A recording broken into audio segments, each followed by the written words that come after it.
right. Welcome back to the PCC podcast. And today we are having some fun here. As you can see, there are not one, but two, but three of us. So we have all the coaches on for a coach's corner. And this is going to be the first time that we do that. So I've got Coach Rachel, I've got Coach Julia here with me. I'm really excited because today we're going to talk about a very hot topic, which is our gut health. And I think all of us have had our own personal experiences, but also our client experiences with this. So, really excited to give you guys just the deep dive, right? Because I think in our check ins for our clients, like we can go into the individual, this is how this is impacting your gut health. But sometimes we just need like a big overarching overview so people can start to understand this for themselves. So, I think really to kind of set the stage, it's really become more popular lately because I think part of it is our environment, which we can get into, but we're all focused on our calories, our workouts, our macros. But then for whatever reason, we're doing all the right things and we're just bloated all the time, or we are having digestion issues or constipation. So today we're going to dive through what is gut health, what is good gut health, bad gut health, and how can we improve it. So let's start with this, right? Just kind of take this wherever you want to take it. Like, what is gut health? And kind of break down, like, in your own words, how would you define it? Yeah, I guess I'll jump in first. I mean, as someone who struggles with my gut health, it's something that I just thought it was your belly, right? A bellyache or bloating or, whatever, but it's so much more than that, right? It starts in your mouth with your digestion, and your gut is so complex, and there's good guys in there, there's bad guys in there. It has to be balanced and be in that homeostasis to really absorb and digest your food properly and absorb your nutrients and help with your, inflammation. So it's just so much more than just bloating, right? Because I feel like that's a huge part that a lot of people think gut health and they just, am I pooping or not? So Nailed that one on the head. I don't think I'd add anything to that. Well, how about this? Like, what's good gut health versus bad gut health? Like, how would you start to separate the two? Yeah, poor gut health can kind of be classified. First of all, a lot of times we see the symptoms, but it tends to be an imbalance of gut flora, your microbiome, you're experiencing more inflammation. We have trillions of bacteria, fungi, and different microbiomes in our gut that they can get imbalanced so easily, and that can cause poor gut health, which will lead to the bloating, which will lead to the inflammation, diarrhea, and or not having great bowel movements, and skin issues, brain fog. So when you have any kind of imbalance, it can lead to those things, and that is considered poor gut health. So Yeah. And then on the flip side, like good gut health, like I think a lot of people just are living with bad gut health and they don't realize it. So like we should go to the bathroom every day, guys, every single day. And you guys can add on to this, but like I've also heard too that like you shouldn't need coffee or food or fiber to have that bowel movement. So that was interesting for me to learn. You shouldn't be super bloated after every meal. You shouldn't be super lethargic after eating carbs. You shouldn't be distended and have like a hard stomach after eating certain foods. What else? What else is like standards we didn't realize? right, the things that are common but aren't actually normal. No, 100%. I think that it's so common to see people who you can ask them in onboarding or whatever, how's your digestion? And you'll hear, oh, it's great. Yeah, all's good here. But when you actually dive into that a bit deeper, it's, hey, I'm going, once every few days. And that is absolutely not normal. It is common, but not normal. Our environment, our food, there are so many different things that play a role in it today. So really learning what good gut health is so important, because you could be checking all of those boxes, but still experiencing all of these symptoms that aren't actually normal, but are common. Yeah. Would you yeah, add anything to that, Julia? yeah, I was gonna say, and like a lot of the times also you don't realize how everything is connected, right? So like our gut health, having too much bad bacteria, having gut dysbiosis, having leaky gut, all of those things, that is, not only going to make you feel GI symptoms, but it's also going to connect to other things like your brain fog, your energy, your skin, even things like, it can turn into deeper health issues like your thyroid, like your cortisol, like all of these other things that start in the gut, right? But really just carry over and wreak havoc on a lot of other systems.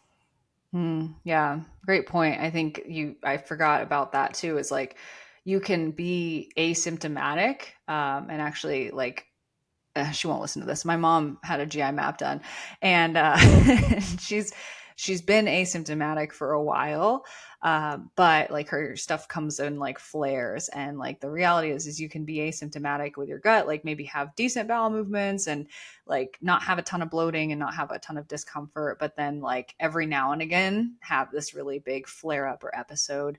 Or people who have a lot of acne that's rooted in the gut, and then like they don't have the digestive symptoms to match, like that's still there, right? Because what is it, 80% of our immune system's in our gut. And like so much of our body is just connected to this home for all these bacteria that we know almost nothing about, but now we're starting to know more. Yeah. No, I fully relate to that. I had a GI map done not too long ago, and I wasn't having any crazy symptoms necessarily. They'd maybe come in flares here and there, but my GI map came back with candida overgrowth, tons of inflammation, and primarily bad bacteria. So, like you said, it's definitely important to check the markers and make sure that even if you aren't feeling poorly 24/7, there still could be an underlying root cause there. Yeah. Me on the flip side, I did have symptoms, but for 10, 15 years, and they were just brushed off. So my GI map, yes, it showed a lot of things wrong with it, but I knew, and it was just, oh, you're fine, take some Miralax. Oh, you're fine, eat some more fiber. And I'm like, oh, okay.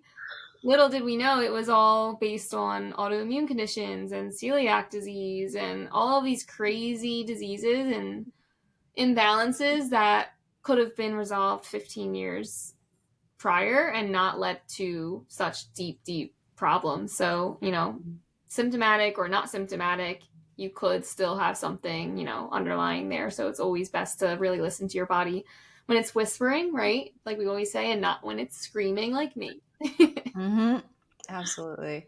So then, like, I think something that piques a lot of curiosity is how do these things come to be, right? So some of the most common things of how does our gut health get imbalanced in the first place? I know a really popular one is antibiotic use, right? Because it literally is antibiotic. So it's killing the bacteria. And then we're kind of starting from a clean slate, or we're more susceptible. But like, what are all the reasons that we get these imbalances in the first place? Yeah, I mean, antibiotics definitely is one of them. Stress is a huge one. Chronic stress is horrible for your gut. And so many of us live in chronically stressed lives or just have high periods of stress that we go through. And that's why we work so much on stress management tactics. But those are two big ones. Our environment today is huge. The toxins that we're taking in and that we're exposed to in day-to-day life play a massive role. Julia, do you have any others to add? Those are what's coming off the top. Yeah, no, 100% stress. And not just, when you think of stress, you might think of like mental stress, like work and family and all of that, but also just like the other types of stress that you might not deem as negative, but that's still stressing out your body, like HIIT workouts and doing, 6, 7 days a week of moving and grooving and not resting enough, right? All of those really, really put your body into that high cortisol, that high stress pattern that we don't want to see, which can then in turn, cause that inflammation in your gut, break down that, wall to let that bad bacteria in and really, leak that good bacteria out. But I think the number one, trigger that a lot of people don't really think about is all types of stress, and how it impacts them, not just the bad negative stress, but also the good stress in your life too. Mm-hmm. And then our nutrition too, right? Like the stress of high glycemic index diet, processed foods. Rachel, you mentioned like chemicals and environmental stressors and things like that. So, I mean, we can list off a few, but like I know plastics are hot right now, like microplastics, Yeah. artificial sweeteners, yay, nay. Like, where are we on that? Personally, I think I know the studies that have come out, and I can just speak off of what I've read. But yeah, I think in small doses, and as long as you're not going crazy with it, and that's not the primary source of your food and nutrients, then I think you're okay. I would say I think stevia is fine, and I try to stay away from erythritol, however you say it, a little bit more. But at the end of the day, as long as it's not in crazy doses, just like every toxin, and like whether that's cleaning products or the skincare you're using, the makeup, what you're washing your hair with, all of it, as long as it's not um, being used 24/7, at the end of the day, like it is our life nowadays. Like we are going to be exposed to these things all the time. So just minimizing where you can. Yeah, definitely. And as you can see, I'm drinking a diet root beer right now. I am somebody who artificial sweeteners should not be the end all be all for like your only line of action when improving your gut health. It can be something that is addressed, and everyone is different. I'm very big on like each person is going to react differently, right? So if you're noticing like it's causing like a lot of discomfort, it's causing a lot of bloating, it's causing a lot of belching, if you're drinking more than like 2 to 3 zero sugar items, whether that's syrups or flavorings or sodas per day, like, yeah, let's pull that back. But in terms of like research, right, evidence and what we know right now, like 100% fact, all of these studies were done on mice, number one, not humans. And number two, they were giving them so much sucralose and aspartame that it would be like a human drinking gallons and gallons of Diet Coke a day. Oh my God. So, like, yes, there are some studies that say like it can change your gut microbiome, but unless you're drinking multiple 2 liter bottles of soda per day, or every single meal like pouring a bunch of sweeteners in your meals, everything in moderation, right? So that's kind of my sciencey outlook on artificial sweeteners. And in a fat loss phase, like I will have 1 or 2 sugar-free drinks per day, and that is fine for me and my gut right now. So Yeah. I think too, right? It's like if you have a really severe reaction, if you were to drink diet soda or have artificial sweeteners, it's probably more like a flag that something else is like really wrong in there. So rather than it being the problem, it's a signal, mm-hmm. right? And I'm really big on like overall load, right? So it's not just the artificial sweeteners, but it's the combination of that with the overly processed diet. And then we don't have, we're not sweating, we're sedentary, so we're not detoxifying anything on top of all the chemicals and the radiation and the plastics and the this and that.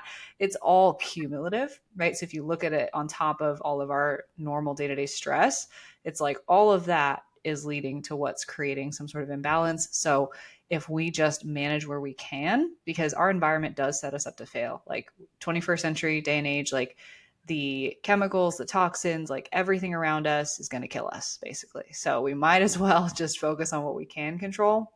And a lot of times if we focus on reducing where we can, but also making our body more resilient or supported where we can, like we can talk about detox and like how to support our body actually getting rid of this stuff. But I think it's kind of like building yourself up where you can instead of obsessing over all the things that will kill you.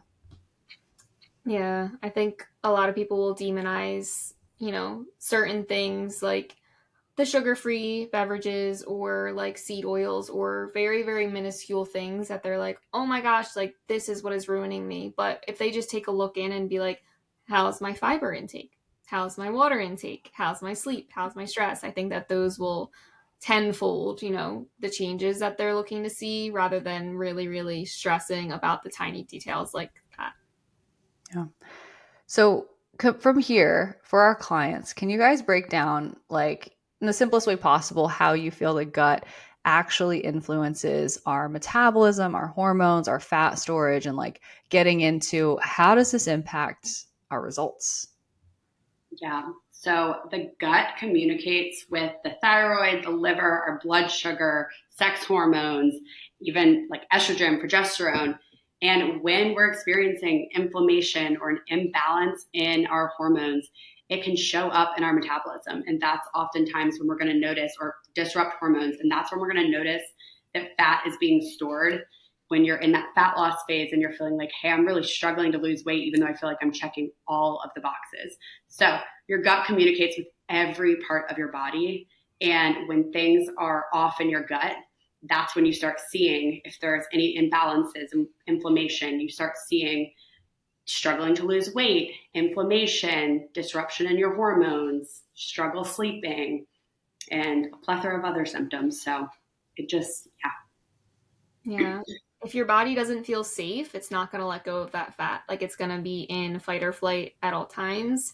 If you have, all of those different areas that are, not in a homeostatic state, right? It's not going to feel safe and it's not going to let go of that fat. Like if you think of your body being almost like starvation mode, it's like, I got to hold on to everything possible. And then as soon as it feels safe, it's like, okay, wait, I can, take a breath. I'm okay to not hold on to this body fat anymore. I can let go of some of this inflammation. My water retention can go down.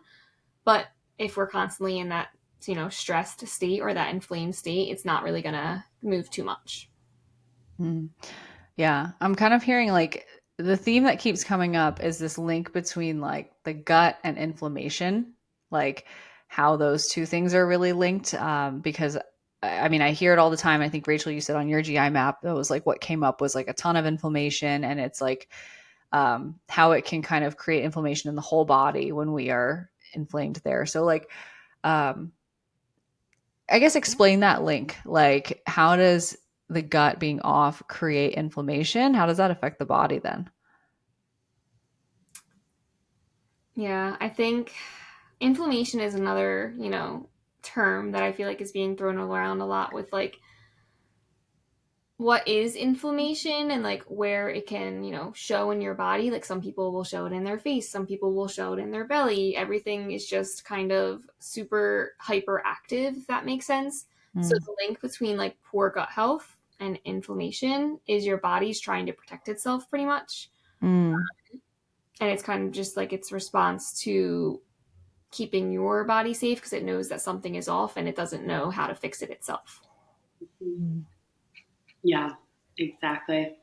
I mean, I can say from firsthand experience, like with the mold situation, especially, I living in it, I would wake up and the days where my body was feeling hypersensitive or whatever it was that caused the inflammation to be more extreme that day, I'd wake up and feel it in my face, in my cheeks. And it was just on a day-to-day basis. It could, some days were worse than others. Like I said, similar to the gut health thing, it was a roller coaster of some days extremely inflamed, kind of felt all the symptoms, super bloated, digestion was off, and just inflammation everywhere. But then some days I'd wake up and I'm like, oh, wow, everything is great. I'm not inflamed today. My digestion's great. I slept well, kind of checking all of those boxes. So yeah, like you said, Julia, I really do think that the inflammation is just kind of our body protecting itself. And it's kind of a signal to, hey, maybe we should slow down and there's something internal that we need to kind of get figured out. Mm. Yeah. Yeah, and that link with stress too, right? Because when we're in that fight or flight, our body's pumping out adrenaline. It's trying to protect us from a safety standpoint. It's trying to protect us from an immune standpoint. So our immune system's firing on all cylinders. And our body, I guess, is getting that inflammation response because of that stressor, whether it's a toxin or if it's an overload or if it's perceived stress, like our gut and our body is reacting accordingly, right? So then I guess get into this some examples, right? Because I think we can scare people all day, but our goal is to empower people. So let's go with some like tactical examples, like of clients that you guys have worked with. We don't need to name names, but just like anyone that you've worked with who struggled to see progress until they started supporting their gut health, and like what changed once they did. Yeah. So I guess the first thing being when we ask about gut health, right, and we say digestion is good, we're feeling good, and then we run into an issue down the line, I think the first thing that I do is just start with the basics, right? You don't want to add more stress or add more overwhelm, because that's only going to backtrack you into more stress, which then is not going to help your gut health at all. Mm-hmm. So literally just first, when you're eating your food, that's going to be my first thing, is like, when you're eating your food, what are you doing? Right? Are you driving? Are you scrolling on TikTok? Are you yapping, like talking to people? Or are you sitting there and like actually eating your food, taking deep breaths, chewing your food thoroughly, taking your time, and really just like focusing on digestion, right? Because it starts here. Because when we're distracted, we're not really going to be in that rest and digest state, right? So we really want to make sure we are resting, we are digesting, and that's going to be like my first line of defense. And I bet Rachel can add like a lot of other like basics that we start with. Yeah, that's exactly what I was going to say. Before you even touch a GI map or dive deep there, always start with the basics. The fiber, how are you, like you said, when you're sitting down to eat a meal, if I find someone's having any digestion issues, I'm like, okay, we need to actually take 3 deep breaths before you eat, get in that parasympathetic state, allow your body to truly relax, put your phone down. I'd recommend not chugging a bunch of water while you're eating. That's super important to help promoting good digestion and making sure that you're not feeling super bloated. Go for a walk after meals. Again, make sure that fiber intake is up, and really focusing on like overall stress management, because as we discussed before, stress is one of the leading causes of poor gut health and inflammation and whatnot. So really leaning into those things, I would say, is first line of defense. And then if we're nailing all of that, nailing our nutrition, nailing the stress management, we're still having those issues, that's when we dive into the GI map portion of things. Mm-hmm. Yeah. I think just to specify a little bit more on the nutrition too, right? For our gut health, we can eat our prebiotics, our probiotics, fiber, and overall whole nutrient dense foods. And then also being mindful of where our foods give us reactions. Like a lot of times we're just really out of touch with like how certain foods do make us feel. And that could be as simple as like whole foods versus processed foods, or it could be more nuanced, like a gluten or dairy or other kind of food intolerance or sensitivity, right? And there is a difference between an intolerance and a sensitivity. Because a sensitivity is you might have some symptoms, but like you can deal with it, and like it's worth it because it's delicious or whatever. And then an intolerance is like awful symptoms, like it is not worth it. And obviously, one is easier to make the habit adjustment around than the other, because one of them you could kind of get by, right? But I think paying attention and getting in tune with, what's really worth it to me at the end of the day? Do I like hiding my stomach in long baggy clothes, or do I want to wear a crop top and not have to worry about it? And really getting in touch with our values so that we can make the decisions around not necessarily restricting and eliminating all these food groups, but just playing the moderation game and being really smart and strategic about it, because we can have these things in moderation. And something I've noticed with gut health too, I had a client who she was advocating for PCOS, and it was definitely kind of that inflammatory gut health related subtype. And we noticed that like she cut out gluten entirely for a while and just like completely got rid of it. And then every now and again, after a couple months of that, she would have a piece of cake at a birthday party, or a little bit of pasta, or a little bit of bread, but it was very few and far between. And it was because her overall gut inflammation and stress response there was not super elevated all the time. So I thought of it as like this threshold. I was like, hey, as long as you don't get past threshold, then you won't have this flare up sort of deal, right?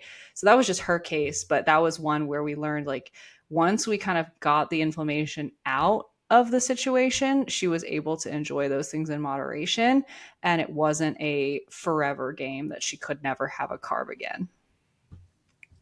Yeah, definitely. And, another client that came to my mind was when you were saying like small changes, all these small habits, and like, is it really worth it to like not feel confident in yourself? I have a client who she's, a fitness instructor, athlete, professional dancer, and one of the things that we added in was like, all right, let's just make sure you're hydrated, not only with water, but with electrolytes. Like, you're going to be active all day, teaching classes, dancing, doing your own workouts nonstop. Let's lower stress, right? Just overall stress management techniques, adding in some fiber and adding in, 2 to 3 fruits and 2 to 3 vegetables a day. A couple of weeks into it, not only did we see the scale drop, but she did say, I'm, for the first time ever, I'm like teaching my dance classes in a crop top after eating, breakfast, lunch, and a celebratory, birthday, and my stomach is completely flat. And we didn't really change anything crazy. It was just the basics. So like, it's really just honing in on what are the, action items that we can do without adding any stress. And it's sometimes just those things that can really shift everything. Yeah, 100%. I have a similar client, but we started together and she was a CrossFitter, and 5-6 times a week going to CrossFit. And anyone who does CrossFit knows that if you're doing it all the way. You're not going half-assed with it. So she was crushing it, but holding on to incredibly high amounts of inflammation. Stress levels were high, couldn't lose any weight no matter how low she put her calories. And we pulled back CrossFit, and we actually ended up stopping it by her choice of her own. I was like, let's just start with pulling it back to 1 or 2 days a week. And she was fine with that. And then she ended up deciding by some guidance that we were not going to do it anymore. But now she's lifting 3 to 4 days a week, has lost 30, 40 pounds. But it was simply pulling back the stressor, leaning into eating more fiber, and ensuring that she was actually hydrated. Because when you were doing something like CrossFit, you're putting your body under that much stress 24/7. And then not having constant or consistent bowel movements. We just had to lean into the fiber, making sure that we're actually eating enough, because that's a big thing too, is eating enough, but eating enough fiber as well, the hydration aspect, and then stress management, especially around sleep, because we have to practice those good sleep habits to ensure that we can get the sleep to make sure that's going to promote good digestion as well. So ended up being a lot simpler than it could have been, but yeah. Okay, well then let me take it a step further. What's the point where we're like, okay, we should order a GI map. We should see what's going on under the hood. Like, we've implemented the basics and like things are still like, what's the point that you guys kind of call it and say, all right, I think we should really order this? I think when we're, 2 to 4 weeks of being consistent with these habits, implementing our water target, implementing our fiber target, they're really, really honing in on their sleep, their stress, their diet. Everything is really aligning. I would say like the 2 to 4 week mark, like we are still not seeing any, resolve of their symptoms. I wouldn't push it past that mark just because why let them suffer any longer? Let's kind of tackle it now. But also we want to make sure we give their body enough time to like actually be like, okay, like this is working. Mm-hmm. I'd agree. I was going to say at about a month is when I typically would say, hey, if we've actually been consistent and we can kind of bird's eye view and say at least 80% of the time we've been consistent here and we're not really seeing any improvements, then yeah, let's absolutely do it. Like Julia said, you don't need to suffer for any longer. Mm-hmm. Okay. So then let's say, because like GI map, comprehensive stool analysis from your gastroenterologist, like fairly similar reports, but what's the difference between how we are going to action and interpret that GI map compared to what a gastro might say or do? Obviously, depending on the doctor, but what's kind of you guys' take on that? Because I know you're looking at these every single day now. Julia, you look like you want to take this one. Experience on this one. So I went to my GI doctor for years and years and years. Hey, I literally have a beer belly. Like literally my parents used to call me Buddha belly. They used to call me Fulia for Fat Julia. Trauma. Anyway. Because I was like a skinny little girl with a huge gut. Oh my gosh. I would lay on my bathroom floor. Like I vividly remember like laying on my bathroom floor, like night after night, just excruciating pain. Maybe one bowel movement a week. And this was years of my life. Go to the GI doctor. They say, oh, you have, constipation. Take Miralax. Oh, you have constipation. Here's Amitiza. Oh, you have heartburn. Take Zantac. All of these things as, a preteen. Go to the GI doctor and I'm like, there's something wrong. Okay, we'll do a little stool sample. They do the stool sample and they say, you're constipated. Double your dose of Miralax and take milk of magnesia along with your Amitiza. And if that doesn't work, use a liquid, like a saline enema once a week. And I'm like, what 70-year-old man is going to tell a teenage girl to use an enema every single week of my life? So that was my experience from a stool sample. Colonoscopy, endoscopy, all of that jazz. We then found out it was celiac, irritable bowel disease, ulcerative colitis.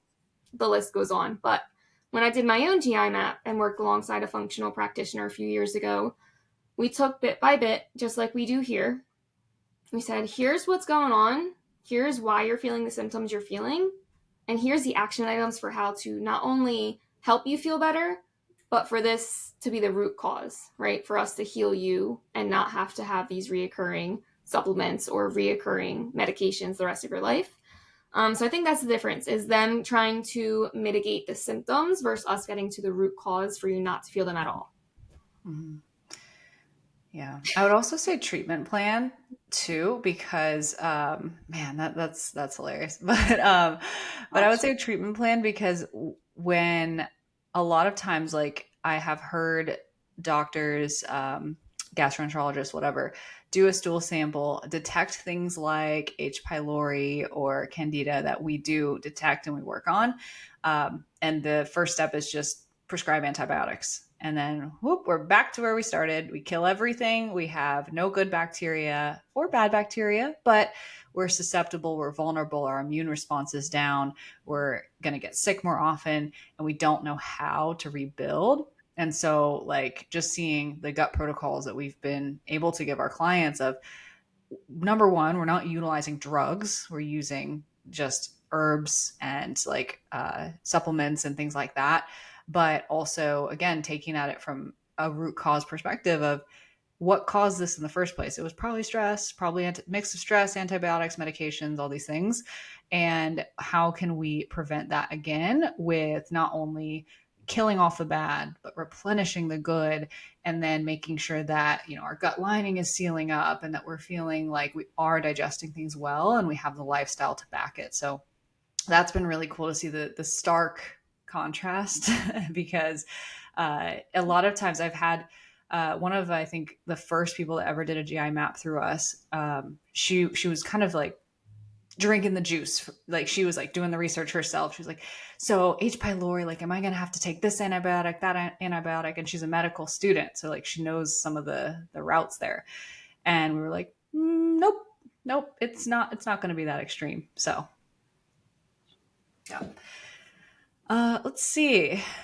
Well, then I think what would you say would be kind of a wrap up of, at the end of the day, where should someone start?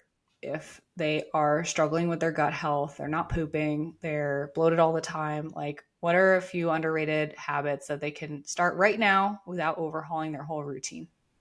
Yeah, I would say we did cover some of them before, I know, so it's going to be a little bit of repeating, but biggest thing, kind of assess your fiber intake. Add some more greens. You need to have a colorful diet. Our gut microbiome wants variety. So making sure we have some variety in our diet, lots of color, fiber intake up, increase that at least 25 to 35 grams for females. Focus on stress management, biggest thing there. Sleep habits, stress management around your sleep habits, day-to-day life. And then when you're going to eat your meals, sit down, relax, take a breath, and then chew your food properly. Those are mine right off the top of my head, Julia, if you have anything to add. Yeah, definitely a huge one that I see is just increasing your fluid intake. Can really get the things moving and grooving down the water slide. Give yourself time, right? Getting yourself in that routine to allow your body to have a bowel movement is huge. If you are like waking up, grabbing your coffee and running out the door, you're not giving your body any time to actually feel safe to then, have a bowel movement. So that is a huge one. And then also if you do want to add, gut friendly foods into your diet, right? That's not going to be our first line of approach, but it can't hurt to add things like fermented foods, right? Foods rich in probiotic, like Greek yogurt, kimchi, kefir, right? All of these things that, yes, like fiber, water, variety, but if you want to add in like some gut friendly foods, probiotic rich foods, prebiotic rich foods, because, your gut really needs a little extra love, and, that might be the right thing that's kind of missing to make you feel a little bit better. Yeah, big one there. I don't think I have anything to add to that, but I will say, just to put some numbers on it, fiber intake, because we mentioned that a lot, 25, 30 grams minimum. More is not always better though. So like sometimes that caps off at 40, 45, maybe that's high, but for some people that could be good. And then for, what was the other one? Fiber, bowel movements. Water. Like water. Yeah. What would you say for that? While I try to remember the other thing. It's like, like minimum 60 ounces for like people who are not water drinkers and they're just like, I drink a glass a day. I would say work up to the 60, 64 ounce mark. It's about a half a gallon. I'm a camel and I'm at, about a gallon and a half a day, but, I'm special. So. Marissa, I feel like, were you going to say chewing your food about how many? Yeah. Yes. Take it. Go for it. When you're chewing your food, make sure that you're chewing like 15 to 30 bites or chews per bite. Super important for digestion and making sure that you're actually able to absorb the food. Yes. Thank you for saving me. I was brain blanking, but I promise you, if you try that, you're going to your eyes will widen and you'll be like, no effing way at bite 7. Like, I promise you, you're going to hit 7. You're going to be like, I have to do twice as much as this. So great for your jaw. Get that jawline. So, sweet. Well, anything else you guys want to add on gut health that you feel like we didn't cover today yet? It's worth it to heal your gut. It might seem daunting. It might seem like, where do I start? Right? We gave you some really good sticking points here, but just know, if you are feeling symptoms, if you are constantly bloated, if you're constantly uncomfortable, you don't have to feel that way forever. I thought it was just the way that my body was, and it doesn't need to be that way, right? You can heal your gut. And I know it, like we said, can feel overwhelming, but just a little bit each day. In the long run, it is 100% worth it to kind of dive deep and heal from the end. Yeah. Yep. Totally agreed. It's absolutely worth it. And protocols aren't forever. It's just a temporary thing to get you to that end goal of feeling better. Yeah, that's a great finishing point. Just remembering that, if there's a protocol, there's some stuff you got to do for a couple months to get it right. You don't have to live with that chronic constipation, bloating for the rest of your life. So beautiful. All right, we'll wrap it here. But let us know, let your coach know if you listen to this, what your takeaways were. As always, you can, if you're a listener here and you're not yet a client, you can find Julia and Rachel in the show notes. I'll put their Instagrams there, and we'll see you back here next week.